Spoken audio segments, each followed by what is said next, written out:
BBC News with Sue Montgomery.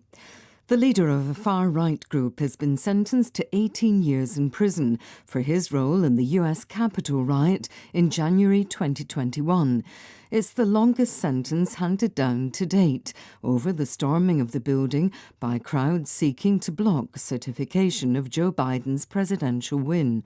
Our North America correspondent Jessica Parker reports from Washington.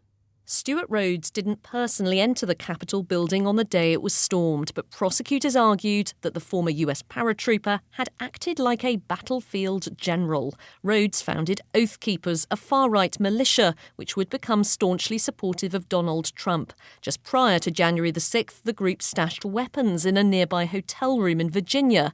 Hundreds of people were arrested in the wake of the Capitol riots. Donald Trump has said that if he becomes president again, he would probably pardon a large portion of those convicted of federal offences. The European police agency Europol says it's arrested dozens of members of an organised crime group from the Western Balkans.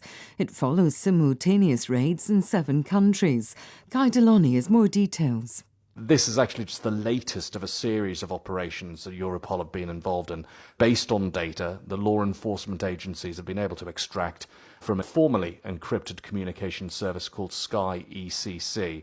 And that seems to have been used by a lot of criminal groups, but law enforcement agencies cracked its encryption a couple of years ago, and it's been providing them with a rich bounty. Police in Japan have detained a suspect in a gun and knife attack that left 4 people dead, including 2 police officers. He was arrested at a farm near the city of Nakano in central Japan, where the killings took place. Witnesses said the attacker stabbed a woman with a knife and then shot at police when they arrived at the scene. The motive is unclear. Scientists have used artificial intelligence to develop a new drug that can kill a deadly species of superbug. Researchers in the US and Canada used AI to identify chemicals which could destroy bacteria that's become resistant to antibiotics. This report from our health correspondent, James Gallagher. What it's learning to do is figure out which are the important bits of chemistry that interfere with the growth of this bacterium. The next stage is to go, well, here's our vault of drugs that we don't know whether they work yet or not. And the AI interrogates the chemical structure of this massive vault of drugs that you've already got and goes, this is the couple of hundred that I think are most likely to work out of the thousands and thousands that are in there. That took about an hour and a half. So researchers basically went, oh, you've done my shortlisting for me. We'll test your best ones in the lab. And that's how they ended up finding one that was incredibly potent. World News from the BBC. An experimental brain implant company founded by Elon Musk has won approval from US regulators to carry out its first clinical study on a human. Neuralink welcomed the decision, though it doesn't have immediate plans to launch a trial. It's working on brain implants to treat conditions such as paralysis and blindness, and to help certain disabled people interface with computers and mobile devices. The African Union has warned that the continent risks becoming a geostrategic battleground for competing big power interests.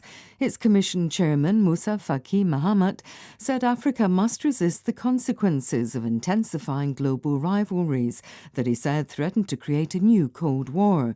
The warning was given on the 60th anniversary of the formation of the African Union's predecessor, the Organisation of African Unity. A man's been detained in London after a car crashed into the gates of Downing Street, the home of the British Prime Minister. The Prime Minister, Rishi Sunak, was at home at the time. Helen Catt reports from Downing Street.